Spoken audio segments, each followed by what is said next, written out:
Ons lees die oordenking vir die 27ste September uit Die Here is my herder met die vriendelike vergunning van Lizette Marie.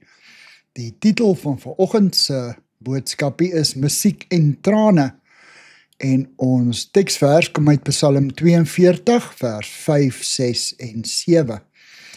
Daar staan geskrywe: As ek my lewe voor my laat verbygaan, dink ek daaraan hoe ek opgetrek het na die woonplek van God, voor 'n skare uit na sy huis toe geloop en met gejuig en lofsang, 'n skare wat fees vier.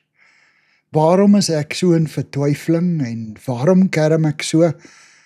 Vertrou op God, ja, ek sal weer vir hom 'n loflied sing. Hy is my helper en my God.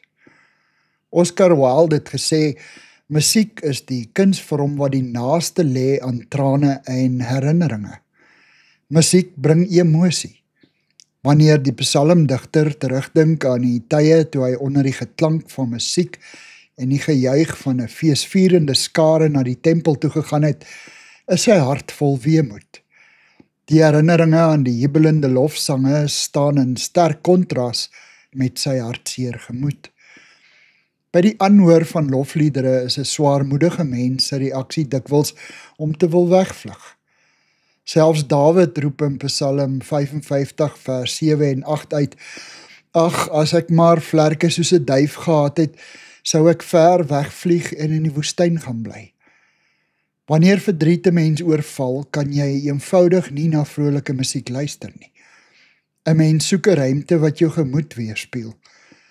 Dawid wil na die dorre woestyn vlug, want dit is hoe hy voel, moedeloos, verlate en verwerp. Maar God ken die helende krag van musiek. Terwyl ons luister na soos 'n wildsbok smag na water, smag my siel na U, o Heer, word ons gees stil. Die woorde en melodieë bring weer ons pyn en onrus tot bedaring.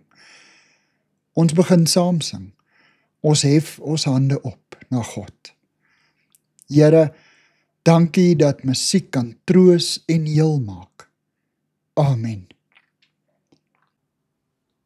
Dankie vir die saamkuier.